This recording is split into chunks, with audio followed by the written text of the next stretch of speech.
Buonasera e bentrovati a un'altra puntata di Screenshot. Ferragosto l'abbiamo lasciato alle spalle, è un periodo comunque nel quale i contagi continuano, anche se poco, ad aumentare. Stiamo facendo i conti con la variante Delta, è anche un periodo nel quale però le vaccinazioni sono aumentate. In questa settimana sono state aperte anche le possibilità di vaccinare i ragazzi nella fascia di età dai 12 ai 18 anni. Anche questo potrebbe dare naturalmente una mano alla lotta contro il Covid. Noi siamo questa sera all'interno della sede dell'Ordine dei Medici di Pordenone in compagnia del dottor Guido Lucchini, che è il presidente proprio dell'Ordine dei Medici Chirurghi Odontoiatri della provincia di Pordenone, ma ricopre questo ruolo anche a livello regionale. Intanto grazie dottor Lucchini per essere con noi questa sera e cominciamo da qui, da questi numeri estivi, dalla situazione attuale con la quale dobbiamo fare i conti sul fronte del Covid. Ma certamente grazie innanzitutto per l'opportunità che mi dà per intervenire a questa trasmissione. Il Covid imperversa ancora, però noi siamo attenti affinché l'avanzamento dell'ondata si arresti quanto più possibile. Sappiamo che l'estate è un momento di grande divertimento ed è così per tutti ed è così che deve essere, soprattutto per i giovani, e naturalmente questo Covid rende loro la vita un po' difficile perché gli assembramenti che si potevano fare una volta ora non si possono più fare, ahimè, per le rigide disposizioni, ma giuste disposizioni che le autorità, ma soprattutto la normativa ci impone. Ecco, lei ha proprio citato i giovani, ecco, vediamo che nel bollettino giornaliero che ci viene fornito dalla Regione ormai il 50% anche più riguarda giovani under 30, perché naturalmente il divertimento, le occasioni insomma di incontro per i ragazzi si moltiplicano, ecco. Questo ci deve dare un campanello d'allarme in vista anche delle scuole, poi parleremo anche dei più piccoli, è una situazione che comunque ci si attendeva nonostante la forte campagna vaccinale? Guardi, quello che mi ha sorpreso molto è che i giovani, soprattutto i ragazzi, corrono a fare il vaccino e questo è un segnale di profonda maturità civica delle nostre giovani leve, perché dimostrano di essere sensibili e più di qualche, diciamo così, maturo riescono a capire che la vaccinazione è l'unico strumento importante, efficace per contrastare questo virus. Dal punto di vista della variante c'è stato insomma un po' di preoccupazione perché i casi naturalmente sono di più rispetto a quelli che abbiamo visto anche per esempio nella scorsa estate. Ecco, sul fronte della variante e del vaccino che ripara da questa variante, i numeri sono quelli attesi, vi aspettavate di più? Allora guardi, la variante è sempre la variante, la parola stessa lo dice, e non si conosce ancora molto, ma più tempo passa e più cominciamo a conoscerla. Abbiamo visto che il vaccino è riuscito comunque ad abbassare l'onda di aggressività di questo virus e nonostante ci sia così una ripercussione, un riaffiorare dei numeri dei Covid positivi, sta di fatto che si dimostra anche oggi che più gente si vaccina e meno gente si infetta. Intanto però purtroppo i reparti Covid sono stati riaperti, insomma quasi tutte le province hanno alcuni casi, abbiamo dovuto riconfrontarci anche con i casi di terapia intensiva, di gente ricoverata in terapia intensiva. Ecco, su questi la percentuale dei vaccinati e non vaccinati quanto influisce? Allora guardi, basti pensare che in un reparto non Covid o nei reparti di terapia intensiva, ora come ora, il 90% che occupa questi posti letti sono persone non vaccinate. Cito un esempio. La settimana scorsa entrava un cinquantenne nel mio studio, quasi ridendomi in faccia che lui non si era fatto il vaccino perché non voleva essere soggetto di sperimentazione. Bene, dopo 3 giorni quella persona era ricoverata in un reparto di terapia intensiva a Trieste. 50 anni e qualche anno in più. Quindi basti pensare questo per capire che dobbiamo fermarci, riflettere e capire quello che dobbiamo fare. Senza insistere, cioè alle persone non bisogna insistere di dire fate la vaccinazione, alle persone bisogna dire gli effetti positivi che la vaccinazione porta. Poi le persone pensano, capiscono ed è questa l'azione di counseling più importante per fare prendere una decisione ad una persona che non si è vaccinata. Ecco, dottor Lucchini, facciamo finta che i nostri telespettatori siano i suoi pazienti che arrivano nel suo studio e le chiedono un consiglio sulla vaccinazione, sì o no, al di là del fatto insomma, che è chiara la sua posizione. Ecco, quali sono le parole da utilizzare per rassicurare, per spiegare anche quelli che sono i vantaggi e gli svantaggi della vaccinazione? Sì, a me viene facile perché posso dire loro che sono stato il primo cittadino della provincia di Pordenone ad essere stato vaccinato, quindi questo sarebbe il miglior esempio. E soprattutto dico che mi sono vaccinato, che non ho avuto effetti collaterali, che sto bene, ho fatto la prima dose e la seconda dose dopo 21 giorni e tutto va bene. Quindi queste sono le parole di serenità che io divulgo ai miei cittadini ogni qualvolta mi chiedono sulla vaccinazione. Dottore, ma se mi vaccino è pericolo? Io dico solo che vaccinarsi conviene più che non vaccinarsi. Ecco, sul fatto insomma, delle differenze dei vaccini abbiamo visto magari sono stati fatti anche dei pasticci a livello di comunicazione. AstraZeneca ha ingenerato magari qualche perplessità, qualcuno che voleva vaccinarsi poi non si è vaccinato, insomma anche nonostante la sicurezza insomma, di questi vaccini. Oggi Pfizer, Moderna sono i vaccini che di fatto vengono utilizzati. Lei ha detto bene prima, c'è stato un pasticcio nella comunicazione, e che pasticcio, e quanti danni ha provocato questo pasticcio. Questa comunicazione, questa infodemia che ha praticamente coinvolto tutto il mondo e che tutti si sono messi a parlare certe volte anche a dismisura, ha provocato più danno che positività. Quindi i vari tipi di vaccini hanno dimostrato che funzionano. Ahimè, qualche vaccino ha dato qualche effetto collaterale, però confrontando e parametrandoli con il grosso numero di cittadini che sono stati vaccinati, poche sono state le reazioni avverse. Dobbiamo parlare ancora una volta di Novax, ormai come abbiamo imparato a conoscerli, anche se molti di questi insomma, dicono altri vaccini li abbiamo fatti, non siamo contrari al vaccino tout court, ma siamo contrari a questo vaccino per motivi vari. Ecco, lei a queste persone cosa dice quando vede queste persone scendere in piazza e manifestare? Ha citato un bel esempio prima, insomma, di un esempio concreto, ma insomma a queste persone, lei che è stato in prima linea, lei come tanti suoi colleghi, che cosa dice? Ma dico questo, i Novax esistono perché loro protestano e praticamente si oppongono all'obbligo vaccinale, non alla vaccinazione, e lo sottolineano. Ma io mi rivolgo soprattutto ai medici Novax, che fortunatamente ce ne sono pochi, rappresentano solo lo 0,2%. Allora, che leggano e che capiscano quello che è scritto nei vari articoli del nostro codice deontologico, perché è scritto a chiare lettere che la vaccinazione e il medico deve intervenire assolutamente quando c'è un discorso di pandemia generalizzata. Il fatto che però ci siano dei medici che mettono in dubbio non solo l'utilità dei vaccini, ma anche la loro stessa sicurezza, crea un ulteriore allarme verso le persone. Lei diceva sono piccoli numeri, però diciamo finché lo dice il cittadino comune uno può dire vabbè è la sua opinione. Quando lo dice un medico che ha uno studio, una laurea alle spalle, ecco fa più effetto. Come mai ci sono questi medici Novax? Sì. Allora, sono perché scelgono di essere Novax e io non vado a dire di non esserlo, però se li incontro cerco di spendere due parole con loro. Essere Novax al giorno d'oggi significa soprattutto non sottostare ad un obbligo di legge, e lo ripetono più volte anche loro, perché l'obbligo rende sempre più difficile lo sviluppo di un'azione. Ecco, parliamo proprio di questo. Naturalmente per i sanitari non vaccinati ci sono, da parte di legge naturalmente, delle azioni che vengono intraprese, le sospensioni che ormai abbiamo imparato a conoscere da parte delle aziende sanitarie. Abbiamo visto l'ordine degli infermieri di Pordenone si è subito mosso con il pugno duro, sospendendo anche dall'albo gli infermieri. Ecco, per quanto riguarda i medici, voi come vi state comportando? Per il momento avete preso tempo, ma in arrivo ci sono delle novità anche per voi. Certamente noi prenderemo il tempo necessario, perché l'azione che ci guida in questo momento è la cautela e soprattutto usare il metodo. Noi abbiamo imparato dal metodo scientifico, anche in questo caso usiamo metodi scientifici. Non possiamo usare il pugno duro nei confronti di persone che su un foglio di carta dato dall'azienda dicono che non si sono vaccinati, invece sull'altro foglio dell'azienda dell'altra regione dicono che si sono vaccinati. È un pasticcio enorme.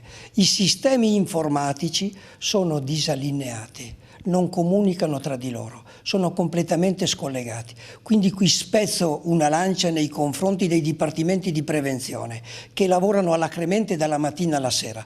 Non è colpa loro se poi ci troviamo con un elenco di medici, tipo quello che è successo nell'ordine di Pordenone, con 26 medici che dovevo praticamente mandare loro la lettera dicendo che l'azienda li aveva sospesi, l'azienda li sospende, non l'ordine. Sia ben chiaro che nessun ordine sospende alcun medico o alcun operatore sanitario. Gli operatori sanitari, se vengono sospesi dall'ente per il quale loro prestano la loro opera. L'azienda sanitaria per i medici, gli infermieri e gli operatori sanitari. Ecco, i numeri un po' li ha detti. Quando arriveranno i provvedimenti? Voi domani avete in programma un consiglio direttivo proprio su questo. Proprio venerdì 20 agosto avremo questo consiglio, ed è il consiglio che decide, cioè che è il consiglio che legge praticamente lo scritto che ci manda l'azienda, la disposizione. Noi non facciamo altro che traslare la comunicazione al medico, o sì, al medico in questo caso. Quindi non verrà sospeso dall'albo come invece è successo per quanto riguarda gli infermieri. Cioè, noi comunichiamo al medico che l'azienda per il quale lui lavora è stato sospeso. Lui da quel momento però non può più esercitare la professione. Da quel momento lui non può esercitare la professione. Allora, intanto... fino al 31 dicembre. O fino ad avvenuta vaccinazione. O fino ad avvenuta vaccinazione, ben si intende, sì. Allora, intanto grazie al dottor Lucchini, noi ci fermiamo per un attimo di pubblicità, poi torniamo a parlare con lui chiedendogli anche un'opinione su quello che è il vaccino per i ragazzi, per i più giovani. A tra poco.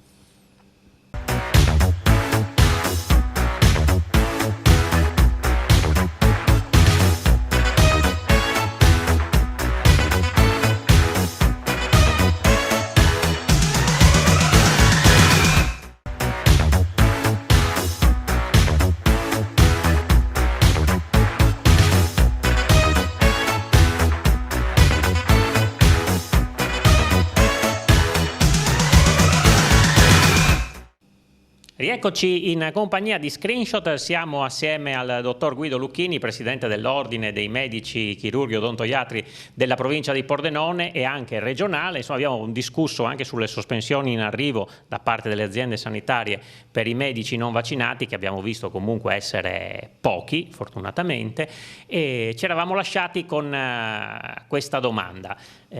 Il vaccino ai bambini, ragazzi, insomma, sopra i 12 anni, sono state aperte in settimana le possibilità di prenotarsi o anche di vaccinare i ragazzi. Fra poco comincerà la scuola, riprenderanno anche le attività sportive di gruppo e quindi insomma si pensa bene di vaccinare anche i ragazzi. Molti genitori sono però su questo punto un po' titubanti, anche se vaccinati, perché insomma vedono in bambini così piccoli, ragazzini, un po' il rischio di questo vaccino. Ecco, che cosa dire loro? Guardi, questa decisione è stata presa ed intrapresa da un comitato tecnico-scientifico a livello nazionale.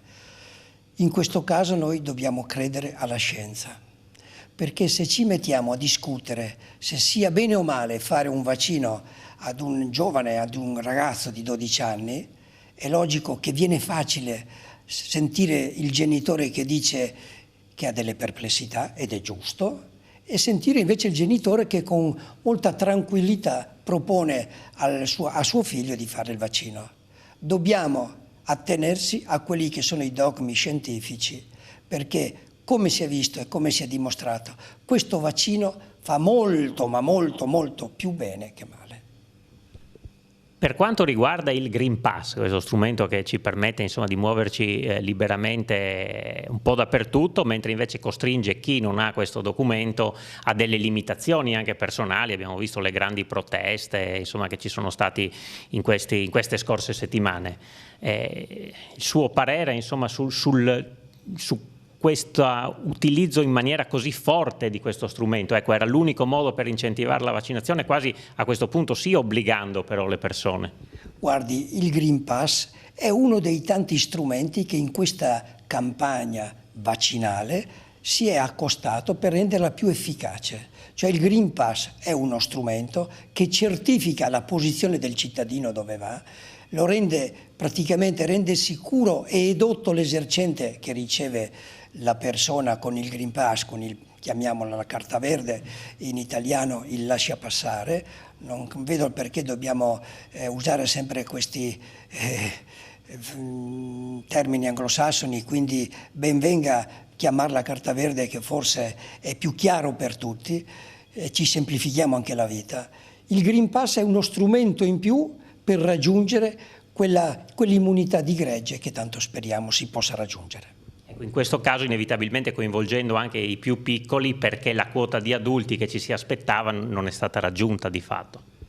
Beh, siamo ancora all'inizio. Io penso che il tempo ci darà ragione perché i numeri crescano.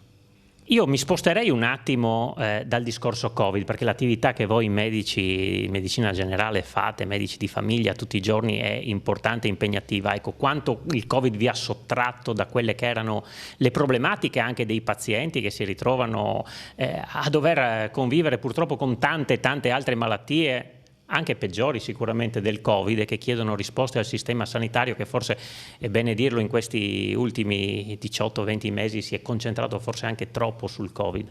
Lei centra un argomento molto importante, perché la cronicità, che è la base sulla quale si appoggia il lavoro del medico di medicina generale, del medico di famiglia, del medico curante, ne ha risentito molto in questo periodo. Molte persone avevano paura di accedere in ambulatorio. Si sono attivate anche tutte quelle azioni di distanziamento, quindi venire in ambulatorio si veniva con un certo circospetto, non c'era più l'ammassamento, scusate il termine, nella sala d'aspetto.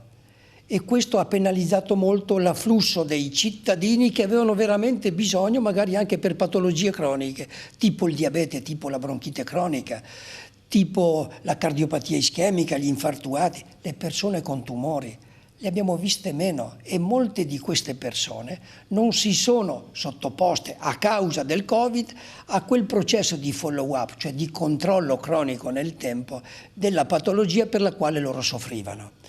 Noi sappiamo che nel periodo di Covid in un anno si sono bypassati ben 400.000 interventi chirurgici, in tutta Italia parlo, però se lei parla nello specifico dell'azione del medico di famiglia, questo è stato penalizzato molto. Molti dicono come mai tanti medici chiudevano gli ambulatori, non potevamo parlare, non potevamo telefonare. Questa è l'impressione, certamente che qualche collega si sia comportato in questo modo rigido, però dobbiamo render conto anche al momento che noi medici abbiamo vissuto. Siamo partiti sprovvisti, con la mancanza di tutto, non avevamo gli strumenti di protezione. Tra la nostra categoria, su 388 medici morti in Italia, oltre 200 sono medici di famiglia. Il primo medico che è morto qui lavorava proprio nel mio studio. Quindi per dire la sofferenza e come sento questo problema in maniera forte. Quindi, però dobbiamo farci una domanda. Molti giornalisti sono stati in TV e hanno parlato dicendo che i medici non erano scomparsi, chiudevano gli studi, davano le ricette dalle finestre. Quindi praticamente denunciavano un'assenza del medico delle cure primarie. Bene, facciamo 4 numeri perché è importante questo. In Italia si sono ammalati di Covid 4.300.000 cittadini. Di questi 4.300.000 cittadini, ben 700.000 sono entrati in ospedale. Ma gli altri 3.600.000 chi li ha curati? I medici del territorio, assieme agli operatori sanitari. E lo dico per primo, assieme, insieme, in equipe, in sintonia. Ed è così che si porta avanti. Possono dire quello che vogliono, ma con questa risposta, quelli che ho sentito parlare dicendo che la medicina generale non era presente e si rinchiudeva nel suo studio, ha completamente fallito. Perché noi dimostriamo che invece su 4.300.000 malati, ben 3.600.000 sono stati curati proprio da quei medici che a mani nude hanno lavorato fin dal primo giorno.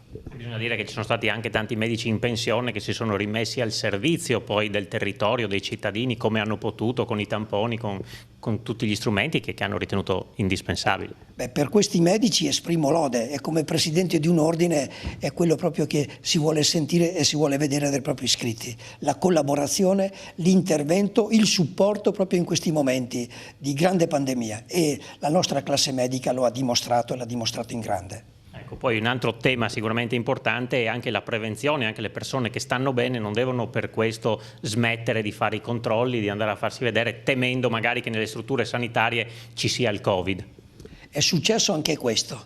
Gli screening che erano in atto, cioè quei processi non di cura ma di prevenzione, sono stati in questo modo rallentati di parecchio e sicuramente questo avrà dei risultati negativi ad un periodo a breve e a lungo termine sicuramente. Io da questo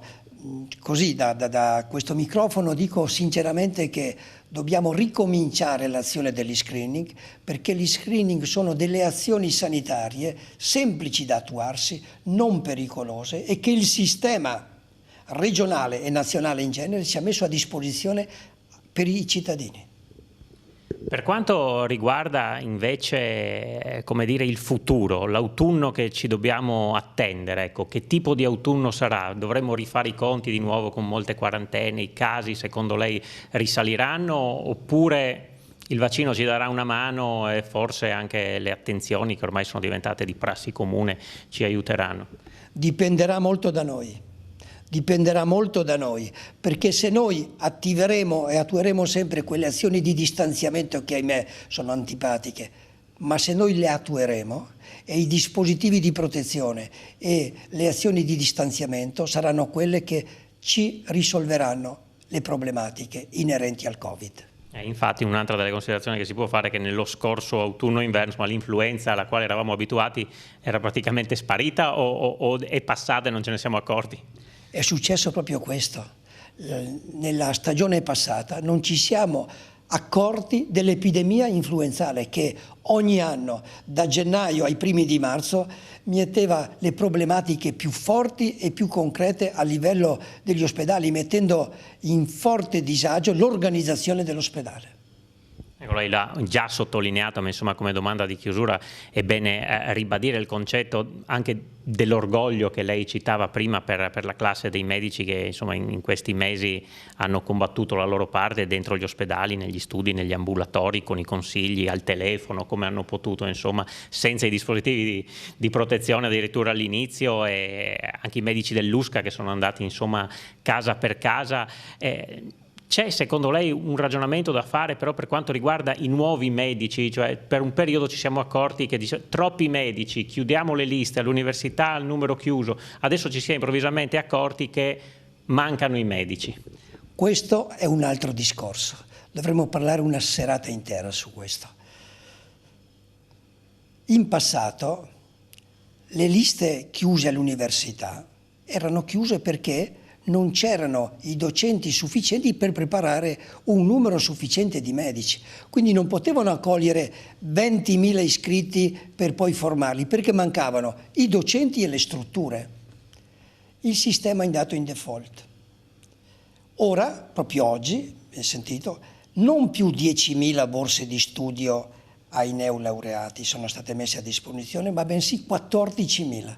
Questi 4.000 medici in più che ogni anno l'università potrà darci, non come laureati ma anche come specializzati, ecco che penso risolveremo la questione della carenza dei medici. Però questo ci vorrà del tempo, cioè non è che da oggi al domani o da quest'anno al prossimo anno avremo risolto il problema. Ci vorranno almeno 4 anni per riuscire, 4-5 anni per dare risposta a questo momento di sistema sanitario carente in termini di capitale umano. E speriamo insomma che intanto in questi 4-5 anni anche il Covid possa diventare in qualche modo un ricordo, anche se magari ci dovremo convivere, ma insomma l'importante è che le persone non finiscano naturalmente in terapia intensiva o peggio. Ecco, proprio in chiusura una battuta sul rapporto che c'è anche tra territorio e ospedale, perché abbiamo detto prima qualcuno paventava un po' di assenza, ma invece c'è stato un dialogo costante su questo. Sì, anche qui lei centra un tema importantissimo. Come Presidente dell'Ordine dei Medici in piena pandemia, io ho cercato di avere un contatto stretto con i capi dipartimento dell'ospedale, con i primari, con qualche primario in particolar modo dei reparti Covid, e con loro confrontarmi sui disagi che quotidianamente vivevano. È stata una collaborazione fattiva, diciamo che gli ospedalieri dei reparti Covid, delle terapie intensive, ma di tutti i reparti, perché non possiamo non citare, tralasciare nessuno, hanno fatto la loro parte in maniera diretta, forte e consapevole della difficoltà del momento, un momento difficile, e quindi gli operatori sanitari veramente hanno dimostrato di essere tali e con un colpo di coda e con un colpo d'orgoglio hanno dimostrato di essere veramente persone all'altezza della situazione, e per questo io, soprattutto per i miei iscritti, esprimo un grande grazie direttamente dalla Telefriuli, perché ci tenevo che questo momento fosse per esprimere un ringraziamento sereno, trasparente e chiaro a tutti. Allora, grazie molte al dottor Guido Lucchini per essere stato con noi oggi e per queste parole. Soprattutto questa puntata di Screenshot termina qui, l'appuntamento è per domani sera. Arrivederci.